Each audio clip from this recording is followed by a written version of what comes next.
வணக்கம் புதுவை அப்டேட் நண்பர்களே. இன்னைக்கு நாம எங்க வந்திருக்கோம்னு பார்த்தீங்கன்னா, தமிழகத்தில் முதல் குடைவரை கோவில் என அழைக்கப்படும் கோவில் பல்லவர்கள் நமக்கு விட்டு சென்ற ஒரு பெரிய பொக்கிஷத்தை தான் பார்க்க போறோம். இப்படிப்பட்ட பிரம்மாண்ட கோவில் எங்க இருக்குன்னு பார்த்தீங்கன்னா, விழுப்புரம் மாவட்டத்தில் உள்ள மண்டகப்பட்டில் இருக்கு. கூகுள் மேப்பில் மண்டகப்பட்டு ராக் டெம்பிள்னு சர்ச் பண்ணீங்கன்னா உங்களுக்கு ஈஸியாக இந்த இடம் உங்களுக்கு மேப்பில் காட்டிடும். இந்த கோவிலோட வரலாற்றை பற்றி பார்த்தீங்கன்னா, சுமார் 6ஆம் நூற்றாண்டுலேருந்து 7ஆம் நூற்றாண்டுக்குள்ளே இந்த கோயிலை கட்டியிருக்காங்க. அதாவது சுமார் 1400 வருஷங்களுக்கு முன்னாடி இந்த கோயிலை கட்டியிருக்காங்க.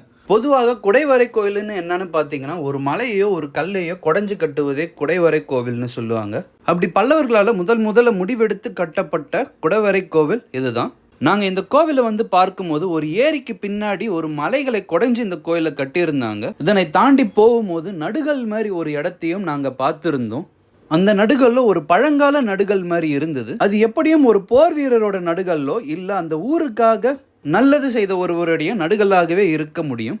இந்த சிறப்புகள் அனைத்தையும் ரசிச்சுக்கிட்டே இந்த மலை அழகையும் பார்த்துக்கிட்டே போனீங்கன்னா உங்களால் குடைவரை கோவிலை அடைந்து பல்வேறு விஷயங்களை தெரிஞ்சுக்க முடியும். இதோ இப்போ நாம் அந்த குடைவரை கோவிலை அடைய போகிறோம். வாங்க அதை பார்த்து பிரமிப்படையலாம். இப்போ நீங்கள் பார்க்குறது தான் பல்லவ மன்னரால் கட்டப்பட்ட குடைவரை கோவில் மண்டகப்பட்டில் இருக்குது. இந்த கோவிலோட கல்வெட்டுப்படி இந்த கோவிலுக்கு இட்ட பெயர் லக்ஷதீன் கோவில், மும்மூர்த்திகளுக்காக கட்டப்பட்ட கோவில் என குறிப்பிடப்பட்டுள்ளது. இந்த கோவிலை 4 அடி உயரத்தில் அமைச்சு பார்ப்பதற்கே அழகிய மண்டபம் போல காட்சியளிக்கிறது.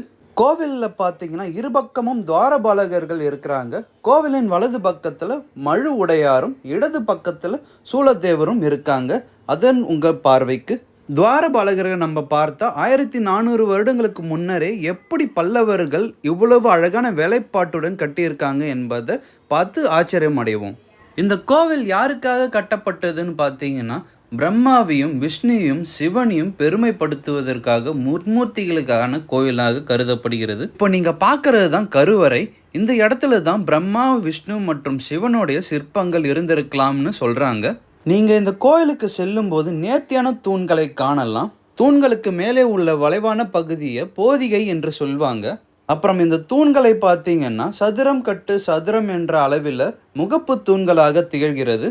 ஆனால் கோயிலை ஒட்டி உள்ள தூண்கள் பார்த்தீங்கன்னா அரை தூண்களாக பார்க்க முடிகிறது.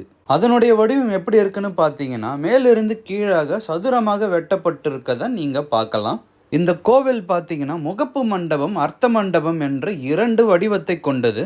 முகப்பு மண்டபம் என்பது வெளியே இருக்க அமைப்பு, அர்த்த மண்டபம் என்பது கருவறைக்கு வெளியே இருக்க மண்டபம். ஆக மொத்தம் பார்த்தீங்கன்னா முகப்பு மண்டபத்தில் 6 தூண்களும், அர்த்த மண்டபத்தில் 4 தூண்களும், மேலும் கருவறையில் பார்த்தீங்கன்னா 4 தூண்களும் நம்மளால் பார்க்க முடிகிறது.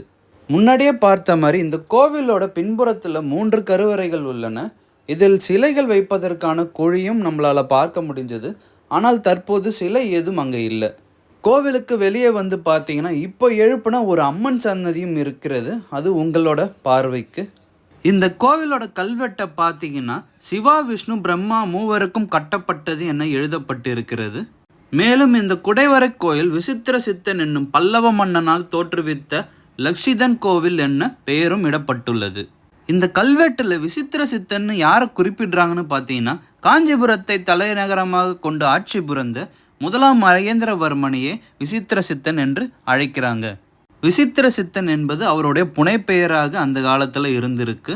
இந்த விஷயங்கள் அனைத்தையும் கோயில் என்ட்ரன்ஸில் இருக்க தூணில் வடமொழியில் கல்வெட்டாக செதுக்கியிருப்பதை நம்மளால் பார்க்க முடிகிறது. இதிலிருந்து நம்ம என்ன தெரிஞ்சுக்கலாம்னா, இக்கோவிலை விசித்திர சித்தன் என்னும் பல்லவர் கல், மரம், உலோகம் கலவை எதுவுமின்றி உருவாக்கியுள்ளார் என்பதை நம்ம தெரிஞ்சு கொள்ளலாம்.